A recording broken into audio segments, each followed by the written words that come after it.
To this special episode of a live edition where we are going to walk through Julie's journey from being disabled for 4 years to now no longer being disabled. So welcome to this episode of Faith Bombs.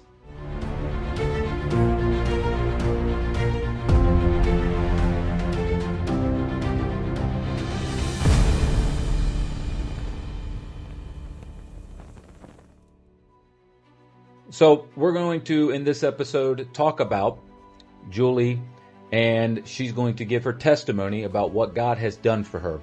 And so we've been married for almost 27 years, and in that time, for most of it, there was never a time that I didn't know Julie to not have pain of some sort or some kind of physical issue going on.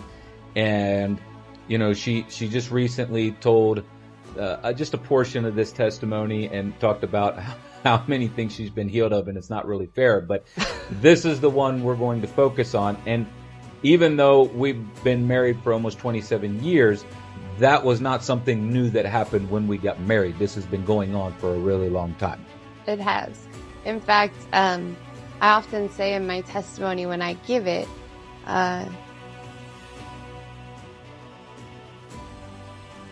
growing up, I cannot remember a day of not being in pain or not being sick. When you talk now about things like missing school and doctor's offices, I felt like my life revolved around that. I felt like, and honestly it did.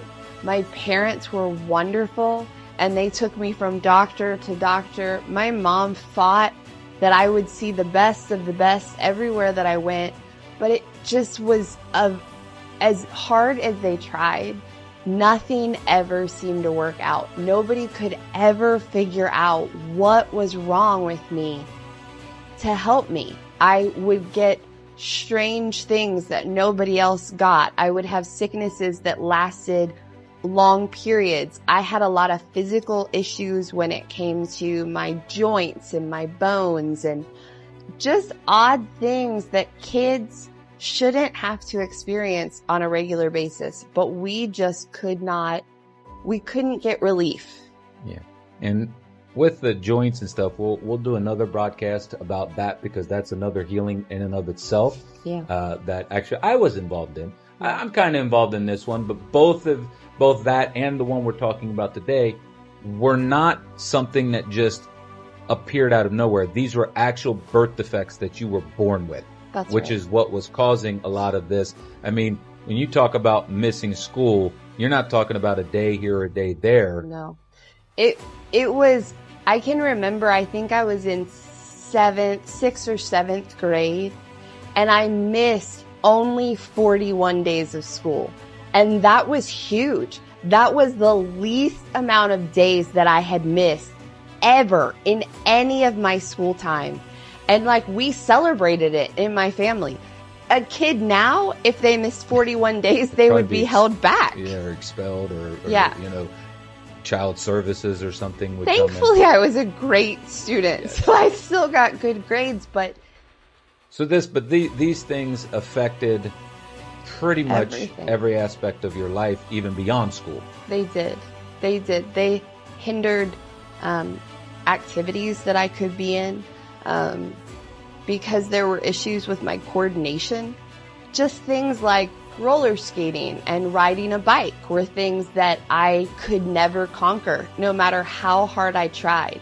I'm musically inclined, and I wanted to play the piano so badly, but I couldn't seem to figure out right and left hemisphere at the same time. So I could play with my right hand and I could play with my left hand, but I couldn't put it together, no matter how much practice I did.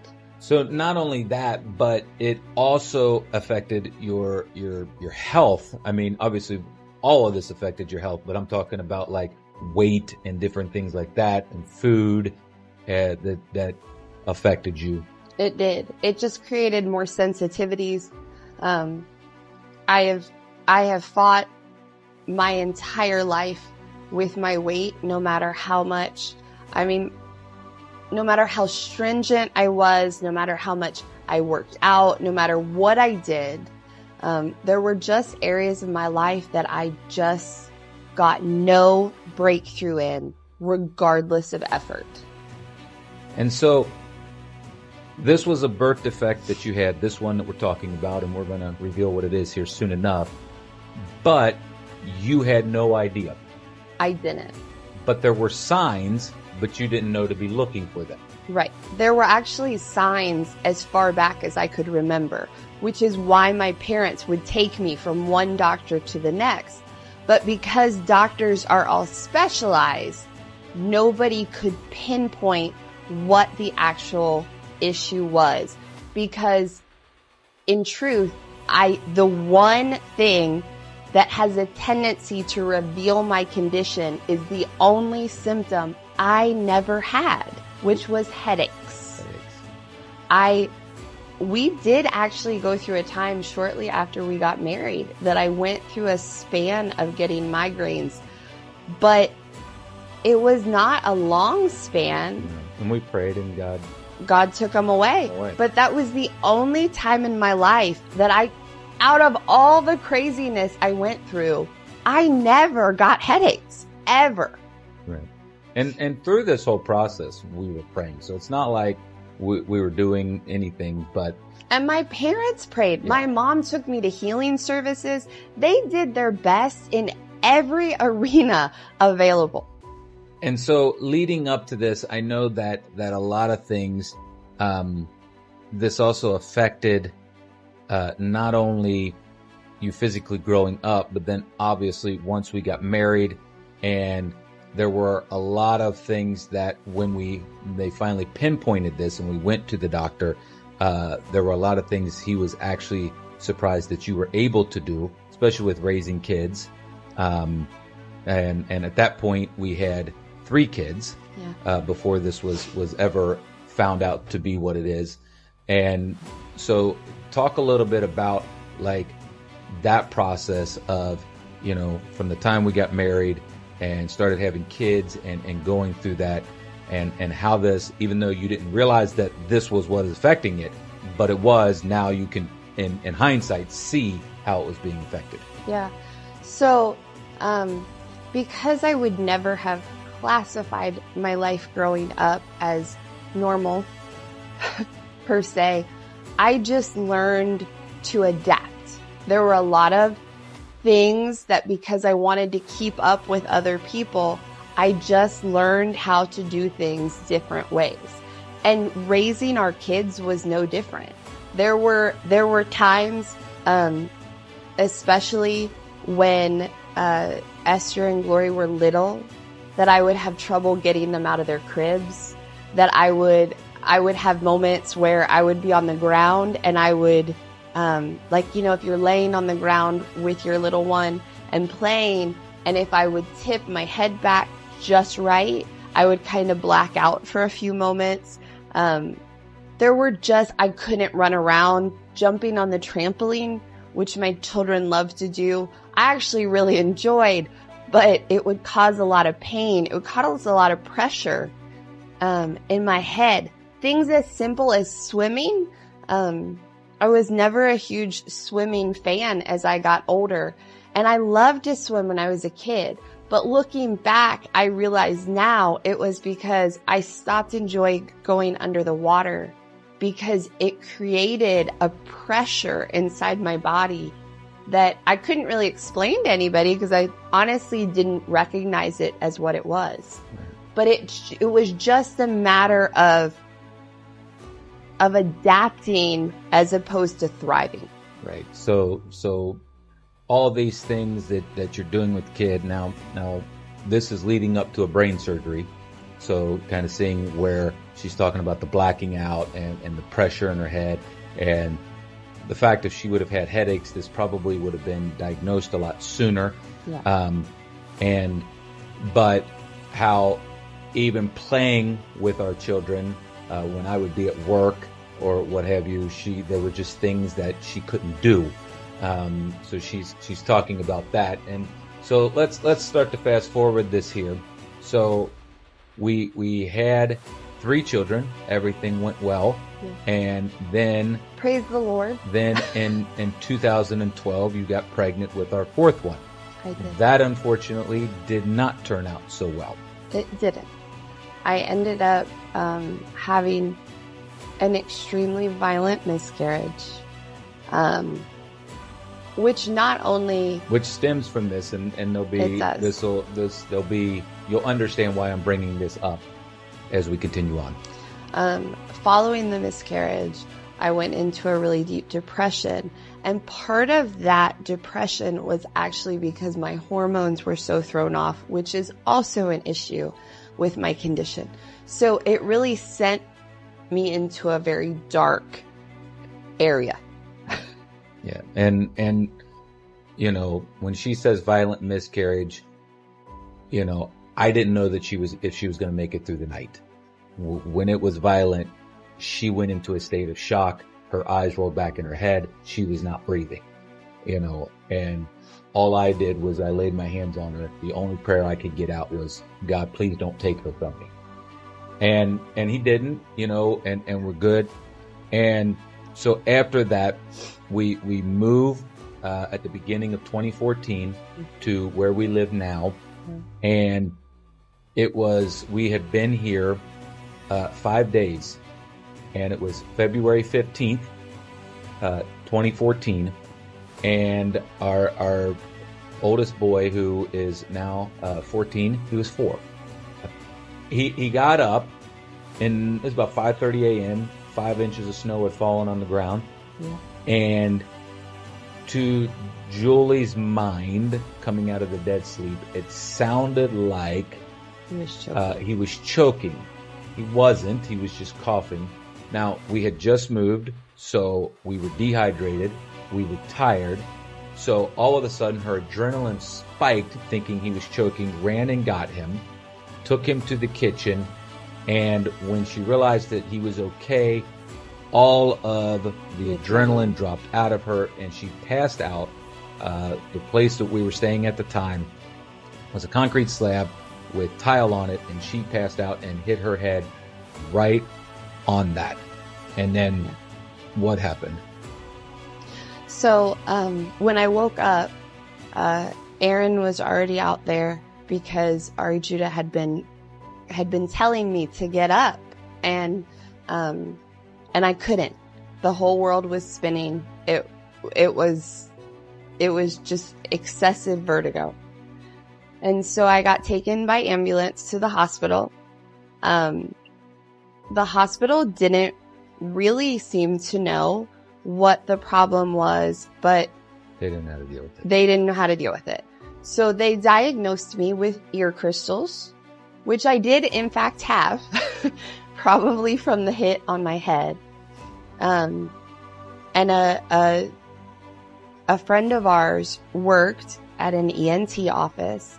And so I called her and I said, hey, this is what I was diagnosed with. Can you help me find a doctor? Because I didn't have a doctor. We had just moved. Everything was different.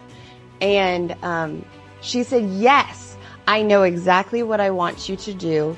I'll get it set up for you. So I went to an ear, nose, and throat therapist who dealt with this. Who dealt with ear crystals. And she went through the exercises with me, and she was wonderful. But I actually got worse. And by the next day, I couldn't move my head at all without becoming violently nauseated and going into vertigo. And so I called that delightful lady back and I said, hey, should it get worse? And she said, no, it should not get worse. And she said, I know exactly who I want you to see. I'll take care of it. And that's your running theme throughout my whole story. And it may not mean anything to anybody else, but it actually means a lot to me. It means that the Lord was taking care of me and watching over me and taking me every step of the way. And I didn't have to worry because He had it. So she set me up with this ENT who was new to the area. Let's stop there for a second because I just want to say something, because when I found her on the ground after, finding her on the ground after the violent miscarriage, well, kind of finding her on the ground, she was falling down as I found her. But, that rose that up in me. And I cried out to God because I'm like, God, I needed God to tell me everything was going to be okay. Yeah. And in that moment, the peace of God came flooding in to our house at that time. And it was a sign to me that said, everything's going to be okay. So when we're going through this story, and I know this exact person I want you to see in this running theme, although there was peace. There was peace. So. It was supernatural. In fact, as we talked to people through our journey that loved us, that loved me, we actually had to share our peace with them because they didn't understand and they were afraid. And we probably, in the world standard, should have been very afraid. Right. Yeah, we should. But we didn't know. We didn't know. And so she said that she's got this guy that she wants you to see. Go to him. So I end up at this man's office within just a few days. And he walks in and he is a military man. And he's not in the room, I bet 30 seconds. Maybe that's wrong. You can correct me. But he says, I think I know what the problem is, but I'm not prepared to tell you what I think it is, which is not exactly what you want to hear. And being that I grew up going from doctor to doctor, being in doctor's offices was not my favorite thing to do. They are not my favorite people. Please don't take that personal. I had just been through a lot of them with no answers. And so he sent me to have an MRI done on my head. And again, in the kindness of the Lord, I feel like this is also an integral part. The man that was doing my MRI asked me what they were looking for. And I said, I don't know, because I didn't. I had no clue what this ear, nose, and throat specialist could possibly be looking for. And I said, do you know what they're looking for? And he said very nonchalantly and kindly, well, I don't, but I've only seen them run this MRI specialty for one condition. And that condition is called Chiari malformation. That was the end of our conversation. But I can remember walking behind him down that hallway as he took me to the MRI machine and seeing this very long scar on the back of his bald head. That was the last I remember of that. But when I got home, I looked it up. I looked up what Chiari malformation was. And I went to Aaron because I had every symptom. All of those weird things that I had had since the time I was wee little, except headaches. I had every single one of those on that list. And so it didn't take it away, but it did prepare me for what was next. And so we went back to the ENT and he said, you for sure have Chiari malformation, which didn't hit me in the gut because the Lord had already prepared me. And he says, because ear, nose, and throat specialists don't deal with that. It's a brain condition. He said, I know exactly who I want you to see, and I'm going to take care of it. And I said, okay. So we get a call. Well, before that, I asked him, knowing that he knew about this, because he was doing research on this with a connection with something else, and he was hoping that she would be his ticket. Turned out not to be the case. But I asked him, I said, if with how bad the condition had gotten, because we didn't know, we didn't find this out, but by this, I said, if she would have gone through the pregnancy that we talked about in 2012, that would have gone into 2013, and I said, delivered that baby, what could have happened to her? And he said, worst case scenario, it would have killed her. Best case scenario, she'd have been on a trach the rest of her life because of how bad things got. So even when you don't realize things are going on, God is still moving behind the scenes. And in this, listen, I'm going to say this up front. I didn't have the faith to believe for her healing when this was going on. I really didn't. And there's going to be an extreme light at the end of the tunnel but setting up this backstory and hearing how God walked us through this, where we were at the time. Yeah. We had as much faith as we could have at the time. Yeah. Would I have loved to have more and believe so she didn't have to go through all this? Yes. But he still takes care of you. Yeah. And that's why we're going through this. So now this military man says, I know the person you should go to. And so now he's starting to set up the next step of this journey. Yeah. We get a call from one of the top brain surgery places in the nation. Which was Mayfield. And they said, we have you set up for an appointment in a week. Yeah. And I said, oh. This started on February 15th. This is now sometime in March. It was towards the end of March because we were coming into April, and you'll see. But so, yeah. So I was like, oh, okay. All right. Well, I'll be there. And I called back our friend. The original one that got her with the specialist for the ear crystals. Yeah.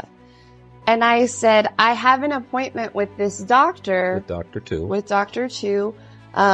Next week. And she said, you can't have an appointment with him, Julie. He's retiring and he's not taking patients anymore. And I said, well, I thought that's what they said on the phone.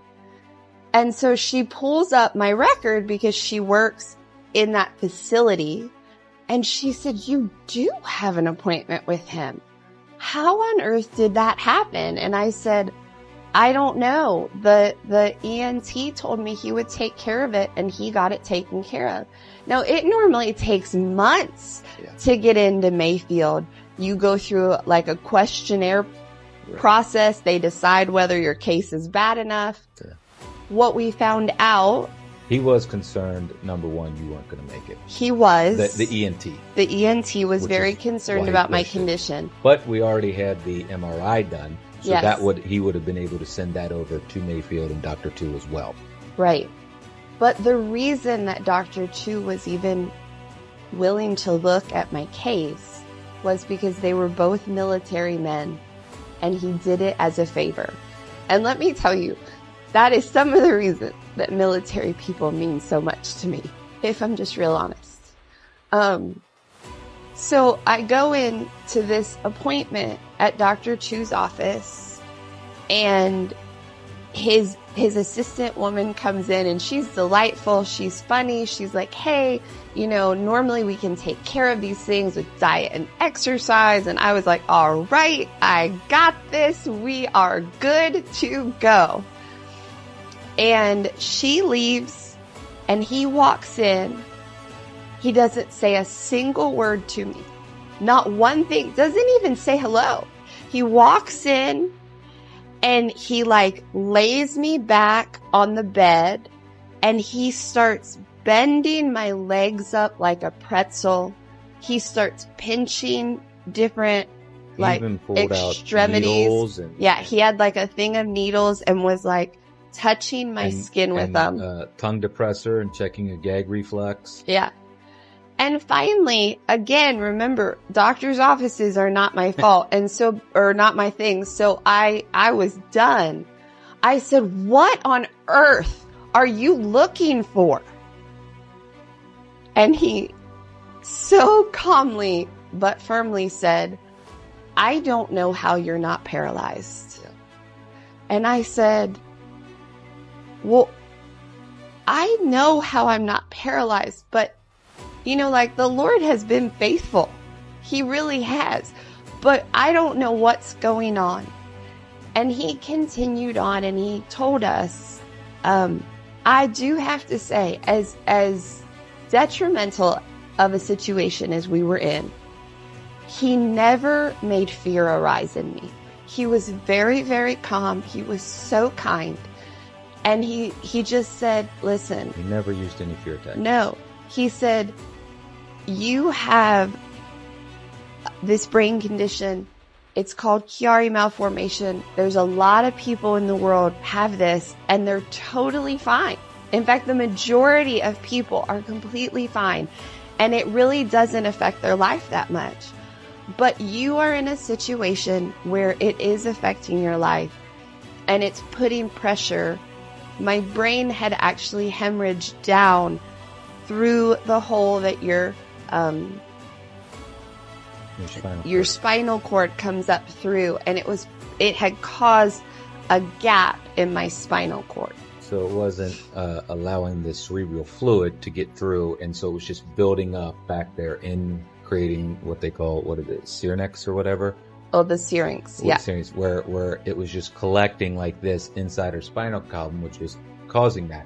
But he asked a lot of the questions of what we started with about her childhood and the girls and how raising the kids and stuff like that, which were all glaring red flags to him. And when he bent you up like a pretzel and poked you and you didn't have the reflux, you didn't have, when you put the tongue compressor down, you weren't feeling this didn't hurt. He goes, those are all major red flags, because when you don't feel something, those should be red flags to you. She wasn't feeling anything at that point. It had gone on. So there were many signs beyond just the MRI, but how she was responding to all these things were clear signs that this had progressed to a pretty major nerve damage issue place. Yeah. So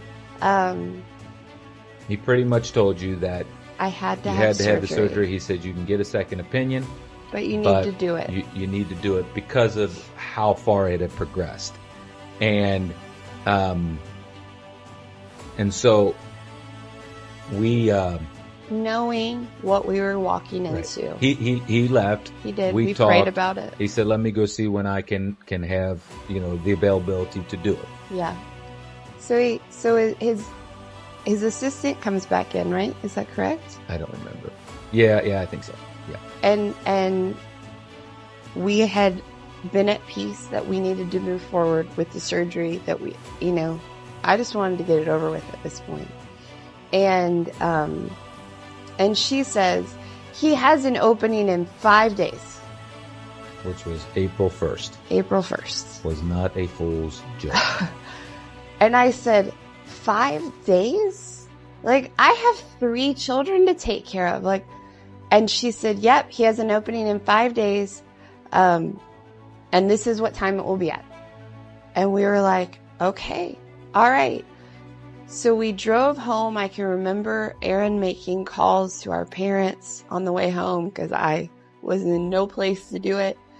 And we just took the next 5 days really in a scurry to try and make sure everything was set for our children. Yeah. Because we didn't know what we were walking into. So we get there the day of my surgery. And my surgery was in the afternoon. And they were behind, as often happens.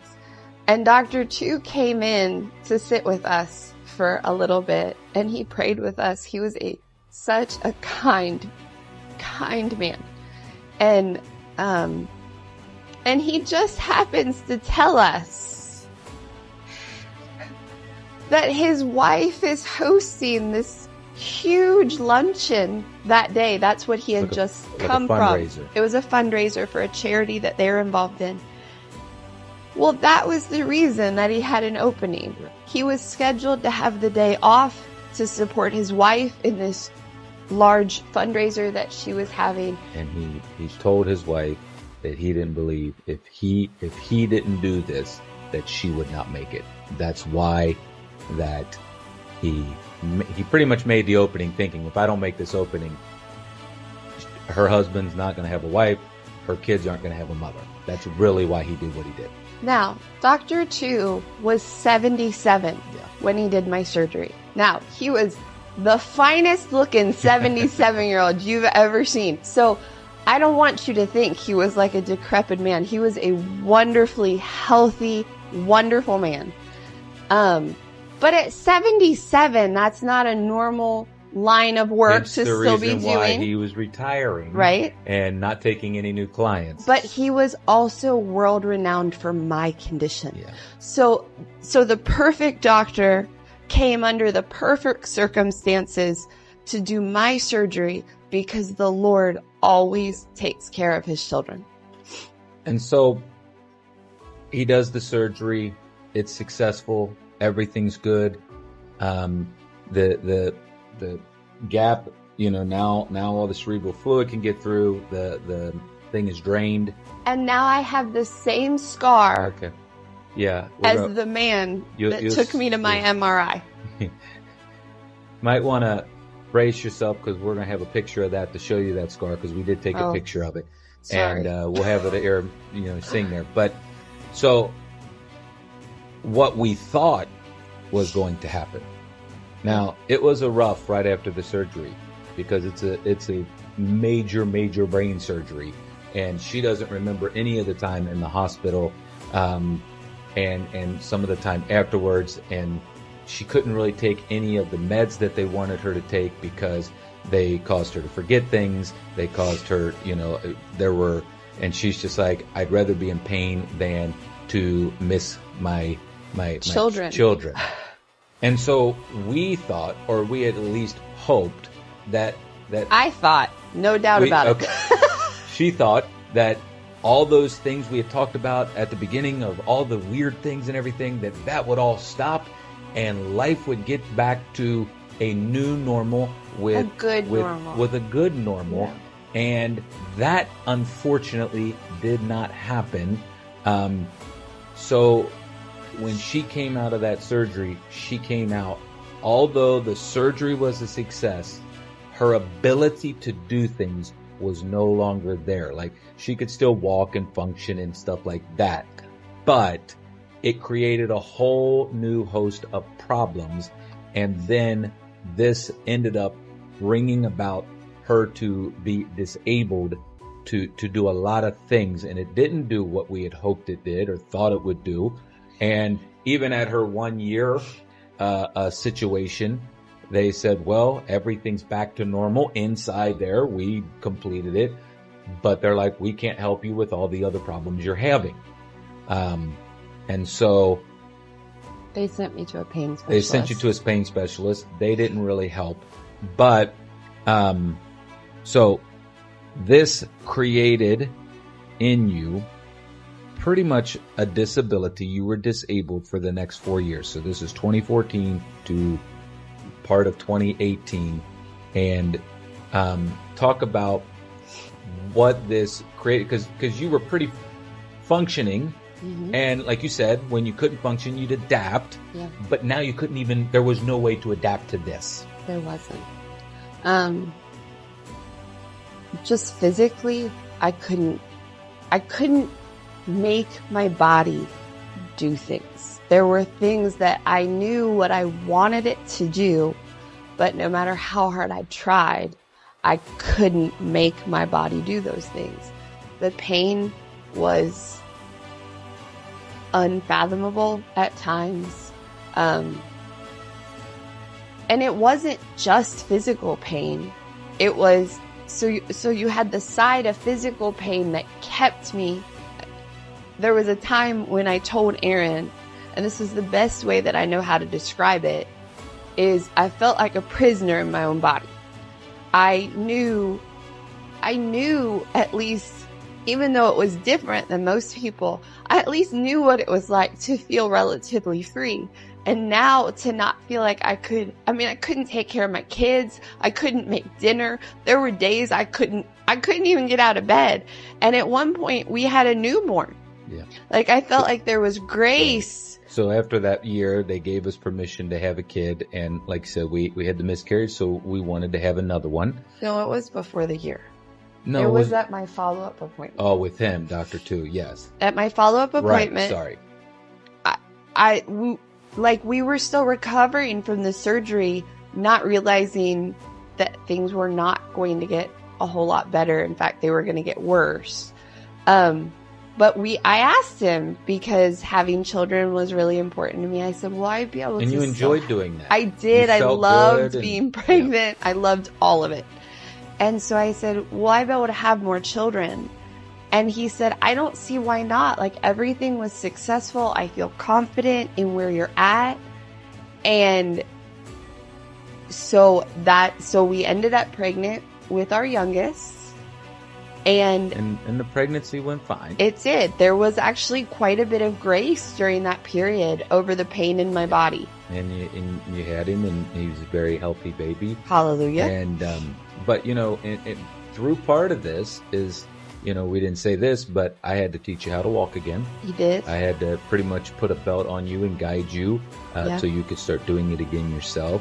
You learned to do dishes and make dinner and do all the stuff that I had done. And so during this time where the pain and all these things, I couldn't hold a full-time job. I had to take care of her. There were times where I had to go do some things I had to go help my mom, but I had to have somebody come and stay at the house with them to help, because Julie wasn't going to be able to do that by herself. Mm-hmm. She could do some things, but extended periods. But with the girls getting older, they were able to start to step in and do some things, but these were things that they shouldn't have had to do. Yeah. And so just continue on there. So we did we had Yoel, wonderful. But things were continuing even after that to go spiraling down. Right. And so, like I was trying to say before we went into that, it wasn't just physical pain. Right. There was a lot of emotional pain. There was a lot of disappointment and frustration involved. And on top of all of that, there was spiritual struggle. I had been healed of so many things prior to that point. And so I knew fully 100% that God was able to heal me where I was, and I didn't see him moving. And so the longer it went on, the worse I got in every single way. Yeah, emotionally, spiritually, physically, it was just really going downhill. And so we were probably, I would say, together at our lowest at the end of 2017. And I was actually doing a job. I was doing some leaf removal for somebody. And as I was riding on that mower, cleaning up this yard, God spoke to me. And he said, if you'll listen to me, I will give you 10 principles to accelerate you financially, physically, and spiritually. Well, I said, let's go. And, during that time as well, we kept thinking things were this has got to turn around. This has got to get better. And so it wasn't. And I had all the disability paperwork on my desk ready to fill out for her disability. And when God spoke that to me, I grabbed that disability paperwork and I made a declaration. And I said, my wife is no longer going to be disabled. And I took that folder and I threw it in the trash. And that began the change that began to happen. And so as I said, God, let's go. And he began to show me these things out of the Word of God. He began to walk me through the Word of God and began to show me different things. And I would take and I would give these things to her. I would do teachings, because she could sit in a chair comfortably. So I began to just feed her and give her the Word of God. Yeah, he did. And he gave me a lot of verses that I had used for my previous healings. I knew a lot of healing verses. I can't say now that I necessarily knew how to use them in an effective way for my healing. I feel like a lot of my healings were just by God's grace. But this was actually one that Aaron gave me, and I got angry about it. I would love to tell you that I took the word and it was awesome and I was encouraged, but I wasn't. I was just angry. I was so angry by this point about where I was, and I was angry at God, and I was just angry across the board. But he brought me this verse one day, and it's in Proverbs. It's Proverbs 4:20-22. And it says, my son, be attentive to my words, incline your ear to my sayings. Let them not escape from your sight. Keep them within your heart, for they are life to those who find them and healing to all their flesh. And for some reason, out of all of the verses that you gave me, that one grasped my heart. And it was like a spark that if I kept his word in front of me, if I kept it in my heart, it promises that it'll bring life to me and that it'll heal me. And so at that point, I really feel like that was the point that things began to turn around. And I struggled. I had avoided reading my Bible up till that point because it was difficult for me. And so, but I found a way that I could sit in my chair and I could prop my Bible up on my legs.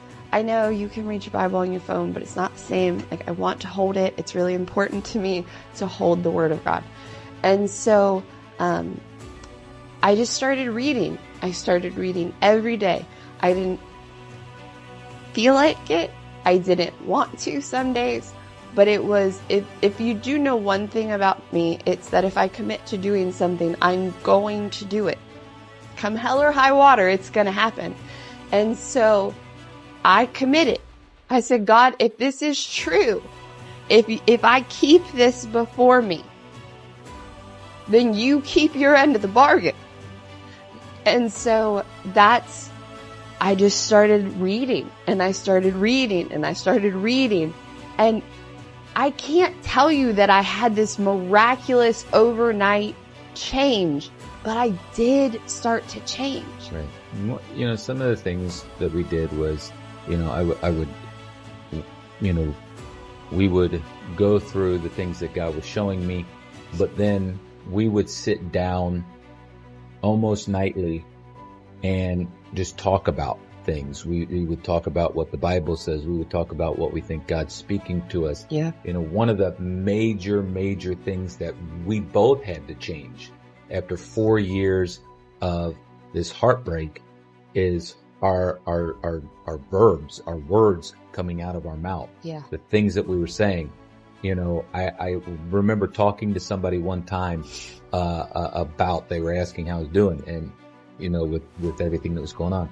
And I could feel them pulling away. And I thought, my God in heaven, my own words are making people not want to even talk to me more because, you know, that's just how bad we had gotten. And so we really started to press in on that, where I'm like, we've got to change and stop speaking, you know, all this death over ourselves of how bad things are and how, you know, you're disabled. And, you know, there was a time that I went to my pastor and I said, I don't know what to do, you know, telling him that Julie was disabled, because that is really where we were. But then realizing, all right, now I'm going to speak what this thing says. That's why as you began to read that and it got in you. But it was, again, when you've been talking like something, especially when you're talking 4 years or even longer or whatever, you're not going to, it's really hard to change that overnight. It's hard enough to change it over time. Yeah. You know, but you set your mind to it and say, God, I need you to supernaturally help us do this. And he began to do that. We began to change the way we were speaking. I began to say, look, you can't say these things anymore because you're re-emphasizing that problem into your life. And so we had to talk, okay, since I can't say this, we would sit down and say, well, what can I say so I'm not lying? Right. You know, and sometimes it was like, look, just don't say anything at all. Yeah. You know, if you can't sit, then don't say anything at all. And so that was a season of going through and figuring out, let's speak life. Let's not talk about our limitations. Let's not talk about our disabilities. Let's not talk about the failures. Let's not talk about all these things that are holding you down. Let's talk about what the Word of God says, because that the Word has life in it. Right. And if we'll put that into us, then we'll begin to see a change. And that's what happened. The Word of God, you know, being put into you, you beginning to change your vocabulary, that you would begin to speak what the Word says. So you speak life over you. And these things began to turn around. Again, she said, we wish it would have happened overnight. I don't know why it wasn't immediately. I don't know why it took, it took a while. It probably took, up to a year where you began to finally come out of that pit. Yeah. Where we could say, that I could go on down and help my mom on something because she lived in Florida part of the time, and you didn't need to have somebody come over. Yeah. You could do it. And so, but that still didn't mean you were completely where you needed to be. Right. And all of that. And so this was a process from 2018 to 2020, and then there was a new process even beyond that. And so I want to reiterate that our words did not change after the miracle.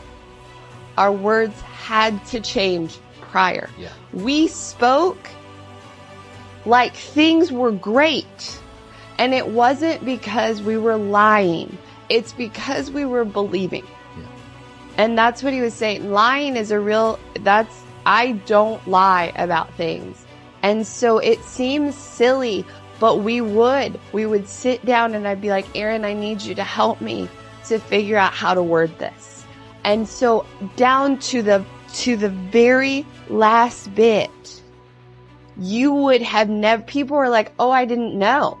Right. Because one of the things you would never do is you weren't ever looking for sympathy. No. You never went out like, if you were out in public, it was like, I'm going to try and put on the best show that I have because I don't want people's sympathy,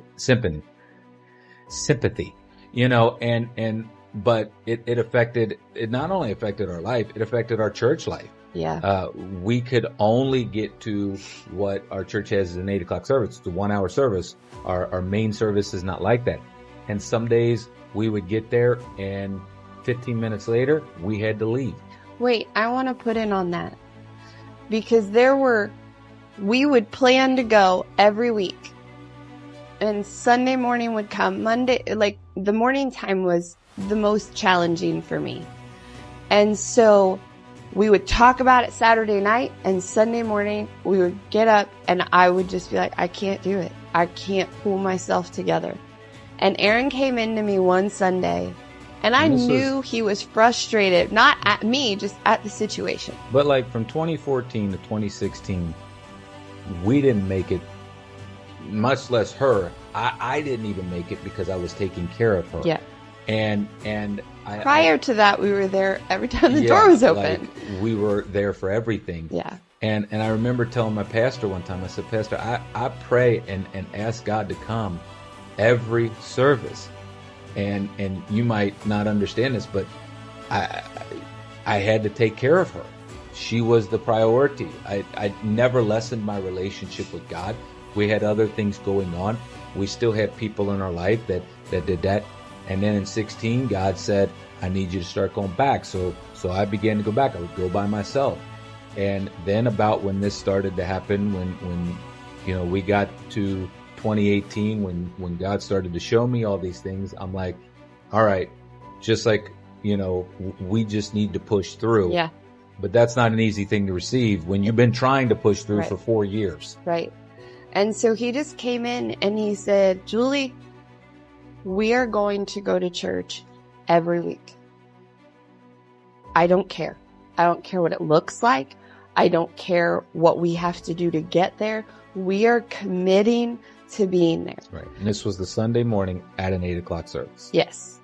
And so I adore my husband and wanted to honor him in every way possible.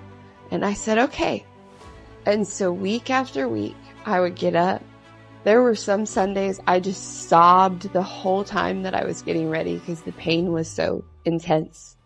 And there were times that, like you said, we would get there, we wouldn't even make it 15 minutes, and I would say, I can't.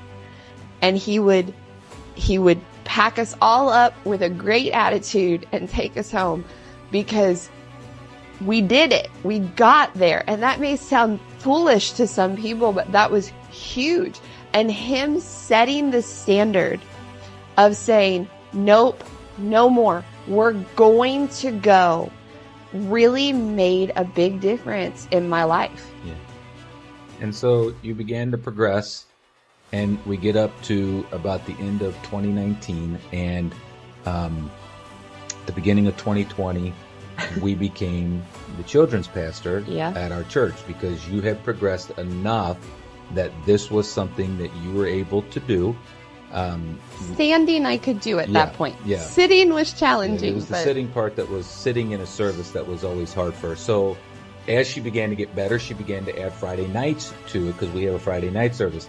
She'd only make it through the worship because standing, Yeah. she could stand during that, and then she would drive home, but began to do so, little by little. we would drive separately. I may stay or what have you, but we just really felt like that we were supposed to try and do this. For more reasons than just this. It was Children's pastors. Yeah, as the children's pastors. And so you met with our pastor and assured him that you could do it, and you could. I could. Okay. And so for the next 2 years, we began to do that. And so we were doing that, and we began to do some outreaches. We did one in July, and then we had a tent revival for a whole month in 21. And we did one that, and the thing is what's crazy, and I don't understand this, but we would be invited to go minister at a church, and for some reason you could sit through that service. But then we go to our home church, and it was like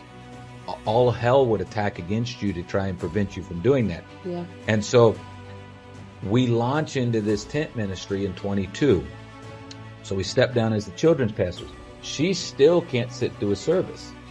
And, but again, when we're doing it, she has the grace to do it, but we come home. So we do our first one, which was with Danny and Nina Roy, incredible pastors in Columbia, Kentucky. Yeah.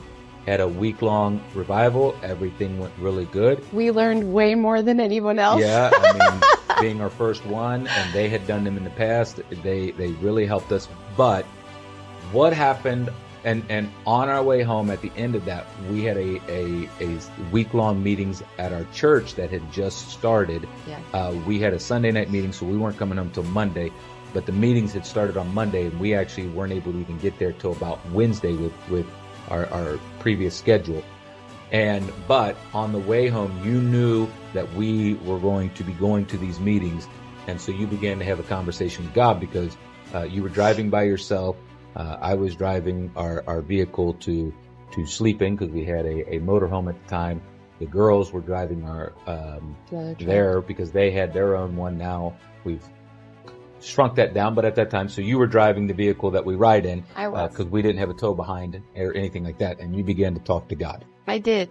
I was just driving along, thanking the Lord for everything that we had seen happen, for the healings that we saw, just for his presence. I was just so overwhelmed with gratitude. And at this point, by 2022, she was no longer disabled. Yes. She, between pretty much sometime in 2018, she had crossed that threshold. Yeah. Where now she could function, but she still wasn't completely healed. Yeah. But as far as me not being able to hold down a job, or me not being able to do this because I had to take care of her, that threshold was passed, and that was no longer there. And so at that point, she was no longer disabled and went to being able, but there were still a lot of residual effects, and this was still one of them, even up to 2022. Right. So as I'm in the car with him, talking to God, and just thanking him, it truly was as if I could just hear him with my ears. And he said, "Julie, what do you want?" And I said, "What?" I wasn't asking for anything. I was just praising him. And he said, "What is it that you want?" As if somebody was asking me, "Hey, what do you want me to get you for Christmas?" Right? And so I thought about it.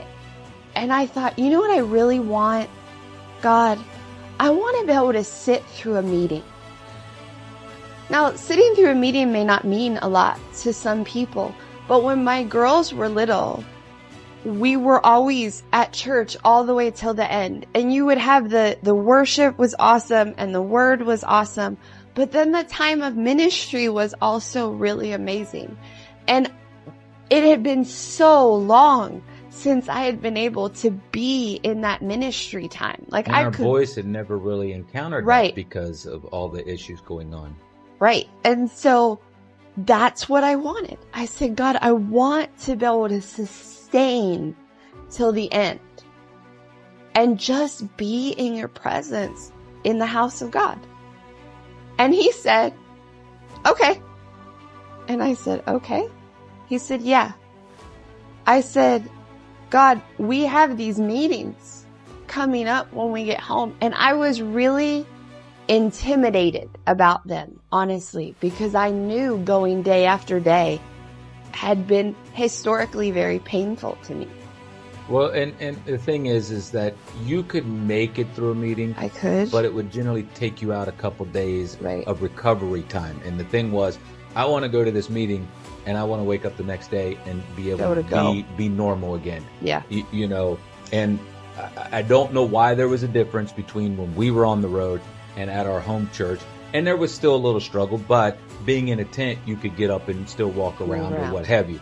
So this is, you were saying, I don't want there to be any repercussions because I stay an entire service, right. Which, like, you know, we're generally 2, 3, 4 hours depending on what was going on. Right. And so he said, go and I'll meet you there. Kind of like what we talked about earlier about him meeting us where we were at the time right. through this whole process. And I said, just like that? If I go, you're going to meet me there? He said, yes. Go and I'll meet you there. I said, okay. So we get home. Wednesday night, we all went as a family. Yeah. Stayed the whole service. Stayed the whole service. I didn't have any pain at all. I sat through the whole thing and we went home, and the next morning I woke up, and to be real honest, I expected to be in pain because that was what it had been. Yeah. But I wasn't. Right. I got up, I took care of the kids, I did everything that I would normally do. Now, we didn't make it to Thursday night because our boys were little and they were ready to drop. And they had been totally amazed at God moving after service. Right. Well, they had been in the week prior 6 straight nights of meetings as well. And they were little. Yeah. But we went Friday, Saturday, and Sunday. Twice on Sunday. Yeah. And I made it through every last meeting. And no repercussions. No repercussions. And at that point, it was like everything in life flipped. Yeah. Yeah. And it did. And everything changed. But it all boiled down to is that this word, we began to act upon it. We believed it, spent so much time just worrying about who we were and our conditions and, oh, woe is me. And all of a sudden it was like, you know what? No, this is what the Word of God says. I believe what it says. Yeah. We started to act upon it. We changed what we were saying, and God began to flip her around. And then the major last hurdle was that. And I mean, let's be honest. They told you that there were things that you would never do. It's true. And now what's happening? I have been able to bust through almost everything, every hindrance that they put on me. Now, there are some things that they told me because of my surgery I was not allowed to do. So you don't ride roller coasters. I don't ride roller coasters. I'm talking about things in your life, like things you've never been able to do that now you're able to do. And it wasn't because of the surgery. They pretty much said what we did was a success, even though you were left disabled, not because of the surgery, just because of, the things. But you're doing things that now, I'm talking just in this house and things you're doing. There's not a whole lot I'm not willing to take on at this point. So you're on a bike very often. Yes, Spinderella. Well, it's stationary. Not outside. But talk about some of those things that you either struggled with, said that you weren't going to do. I'm not talking about the things that you're not doing because, they, just as a safety because of them putting a hole in your head. But the things that you're now doing that whether they never thought or you never thought was possible, but God is bringing you into that. Yeah. So amazingly, not only did God heal me physically of so much, but He's also put me in a position where I get to speak over people spiritually for their healing, but he's also given me a wisdom in helping people. And so through the whole process of learning how to function again, because that's ultimately what I had to do. Right. I'm physically strong. I work out all the time. I lift weights, like things that I've never been able to accomplish. I'm doing without hindrance, just on a daily basis. But on top of it, I'm getting to give it away. Yeah. Because it says in the word, what you receive, freely give. I want every last person that I come into contact with to know that he's a healer. And he's not a partial healer. He's a whole healer. He puts it all together. I'm getting to do things with my children that I didn't get to do with the girls when they were little. Yeah. I get to be a part of everything. I don't feel like a prisoner in any way anymore. And for that, I am so eternally grateful. Yeah. And through this process, one of the places back when it happened that you could find relief was heat. Yeah. Cold was not very good in that area. It was very sensitive. And so we began to go to Florida. I mean, and she would find some relief there. So much so that I actually prayed and said, God, should we move there? Yeah. During that time.